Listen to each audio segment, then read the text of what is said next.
Mas, kita berbicara tentang perubahan peradaban kehidupan baru.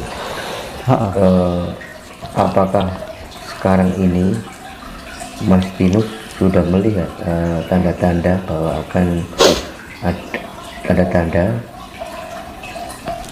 yang bisa dilihat dengan kasat mata yang nanti akan untuk menyongsong era kehidupan yang baru itu? Oh, sekarang sudah tampak Mas tanda-tanda itu? Tampaknya ya alam itu, perubahan alam itu yang bencana di mana itu kan tampak itu Mas. Berarti itu tanda ya, salah satu. Tapi justru yang lebih banyak tampaknya tuh yang tidak kelihatan.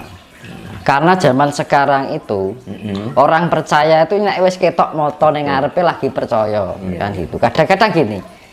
Misalkan ya, saya tahu yang sifatnya yang non maya ini. Ya, ini misalkan secara non maya ini ada energi yang kekuatan ini akan menyebabkan nanti proses terjadinya suatu bencana besar nih. Kita sudah responsif pada getaran-getaran dan vibrasi alam, ya kan? Yang tidak bisa dilihat oleh mata lahir. Kemudian saya memberitahukan pada orang lain, misalkan, ya, orang itu tidak percaya. Jarine kuwi itu tidak ada rahasia, itu rahasia Tuhan, tidak ada yang mengetahui. Nah itu loh pikiran yang sempit seperti itu. Kadang kita diberikan potensi atau yang namanya kelebihan pada Tuhan tidak dipakai kan gitu kadang. Nah gunanya kita mengolah diri itu biar kita bisa merasakan kepekaan kita, merasakan getaran-getaran sesuatu yang akan terjadi. Dulu kita kan juga gitu. Jadi mau akan terjadi itu wis vibrasinya itu bisa dirasakan terlebih sebelum itu terjadi. Nek diarane wong Jawa ngerti sak durune winarah. Jadi ya Mas, ilmu sak umur sak durunge winarah. Tapi kadang-kadang kita yang tahu begini kita memberitahukan orang lain yang mungkin orang itu terlalu kaku ya dengan keyakinan kepercayaannya atau pribadi yang akhirnya membuat pribadinya juga ikut kaku kan. Karena sudah ajarannya dia menerapkan ajaran yang kaku, pribadinya ikut-ikut kaku. Akhirnya sampai-sampai kita memberikan masukan aja hal yang baik itu bisa menjadi pikiran yang negatif. Tidak istilahnya diambil sisi positifnya. Ini kalau saya terima juga baik kok kan gitu. Kalau dijalani toh juga baik. Misalkan nggak terjadi juga akan bermanfaat kan ngono toh. Nek zaman saiki tidak menggunakan frekuensi itu untuk merasakan getaran-getaran kan kita menggunakan frekuensi ya kan. Tingkat frekuensi itu yang namanya kepekaan indera kita kan menggunakan frekuensi itu tadi. Nah itu kita bisa merasakan itu. Tapi zaman sekarang wong nek rong ngerti ketok moto iki rong percaya lah, nek wis ketok moto lagi percaya ning percayane iki wis ora siap posisine kan gitu. Kondisi posisi sudah tidak siap ya toh. Aku gak percayane nek wis ngerti sudah tahu ada di depan mata, tapi kondisi di depan mata itu kita posisinya belum siap apa-apa. Coba bayangkan gimana itu terjadi kalau terjadi. Nah justru gunanya kita mengolah spiritual, mengolah intelektual itu biar kita bisa merasakan vibrasi alam semesta, karena kita bagian terkecil dari alam semesta itu juga. Nah kalau kita bisa memahami frekuensi dari vibrasi getaran vibrasi alam semesta ini, kita lebih bisa memahami sesuatu yang reflektivitas dari dalam diri kita agar bisa memahami kondisi alam semesta kan ngono. Tapi sekarang kan udah nggak dipakai budaya seperti itu kan ngono, hanya orang-orang tertentu tok kan. Dulu mayoritas seluruh kita begitu semua. Itu makanya zaman saya ini orang ketok moto gitu orang percaya kan gitu kan. Nah. Terus ini Mas, terkait dengan virus, kalau kita kaitkan dengan perubahan peradaban zaman baru, apakah ini merupakan salah satu dari faktor penyebab nanti akan timbulnya peradaban baru? Ya itu karena perang dunia ya itu ya, perang halus. Jadi perang biologis. Kita akan berusaha dikendalikan oleh negara lain gitu. Dan kita harus jalan satu-satunya itu tadi Mas, kita lebih ada pendekatan dengan alam.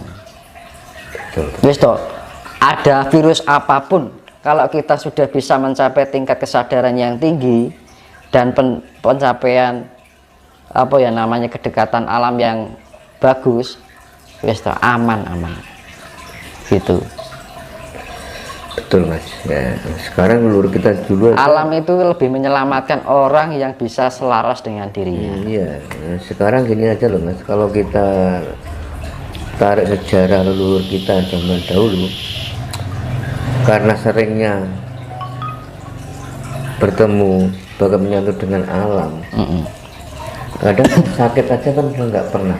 Iya. Sakit aja obatnya pakai daun. Ya kan? Dulu nggak ada dokter, nggak ada rumah sakit. Gitu loh. Itu kan bukti nyata bahwa pentingnya kita menyatu dengan alam. Nah, seperti itu ya Mas. Ya itu kan ya dulu itu serba alami. Sekarang sudah diracuni dengan bahan kimia. Akhirnya apa? Kondisi fisik manusia zaman sekarang terkontaminasi oleh zat kimia yang akhirnya apa? Melemahkan sel-sel yang ada di dalam tubuh kita. Makanya orang-orang sekarang jangka waktu umurnya tidak ada yang panjang karena terkontaminasi oleh hal yang sifatnya kimia. Di samping itu karena pengaruh keadaan duniawi, ilusi-ilusi keduniawian ini yang akhirnya mempengaruhi pola pikir manusia. Akhirnya ingin berharap, ingin itu karena apa? Dunia ini sudah yang namanya diiming-imingi yang sifatnya hedonisme itu tadinya.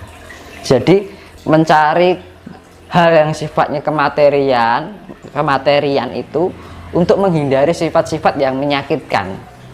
Menyakitkan itu nek kita ada di kondisi ekonomi rendah, akhirnya kita dihina orang, diri kita tidak mampu untuk ini itu akan kesulitan. Akhirnya terciptalah hedonisme. Itu adalah yang namanya sistem yang dibuat oleh negara yang bukan dari negara kita. Nah itu, dan kita kalau kita akan menuruti dengan gaya hidup seperti itu terus, ya nggak akan terjadi yang namanya perdamaian atau keadilan. Saya keadilan ini banyak orang susah sana. Yang sing seneng saya seneng, sing ora penak saya diindak-indak. Sing sugih saya sugih, sing melarat saya rekoso. Mesake kan gitu. Nah, itu yang sifatnya hedonisme. Karena pengaruh dari kapitalisme. Kapitalisme terbangun dari imperialisme. Akhirnya terjadilah individualisme dan konsumerisme. Iya kan? Akhirnya mengeluarkan produk-produk konsumerisme itu tadi kita melakukan pembelian ya kan? Meningkatkan gaya hidup ya kan, bahwa segala sifatnya kematerian itu akan menjadi sebuah peningkatan derajat di dalam diri kita, hidup kita di mata manusia tapi bukan di mata Tuhan kan ngono to. Gitu Mas.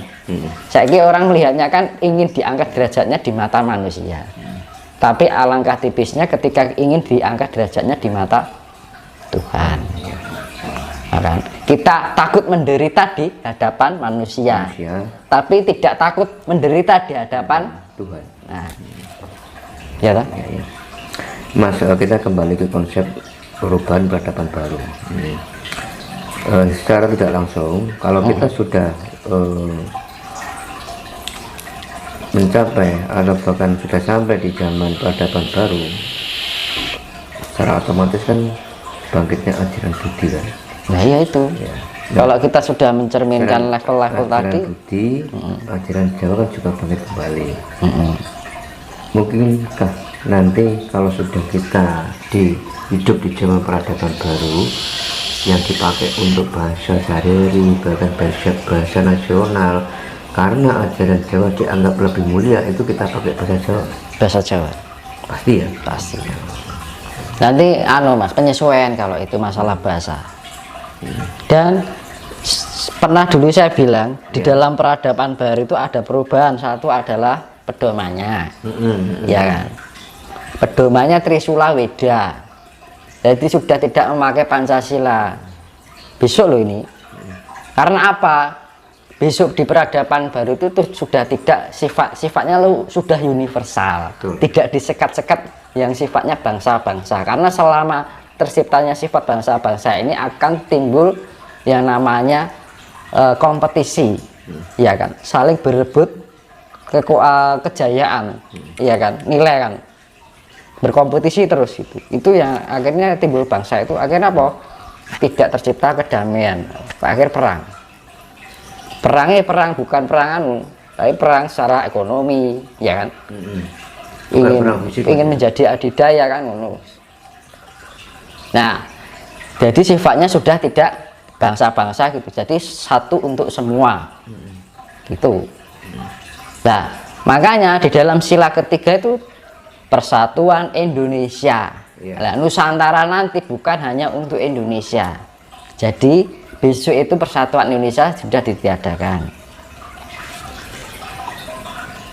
Itu dijadikan satu di dalam ketuhanan yang Maha Esa. Itu kalau Pancasila itu sebenarnya diambil dari satu, Hamemayu Hayuning Bawono, ketuhanan yang Maha Esa. Kedua, Hamemayu Hayuning Sasomo, kemanusiaan yang adil dan beradab. Hamemayu Hayuning Bangsa, persatuan Indonesia, permusyaratan perwakilan mau. Hamemayu Hayuning keluarga, keadilan sosial bagi seluruh rakyat Indonesia. Hamemayu Hayuning diri, keadilan di dalam diri seluruh kan berarti setiap, ya kan, setiap pribadi, berarti Hamemayu Hayuning diri.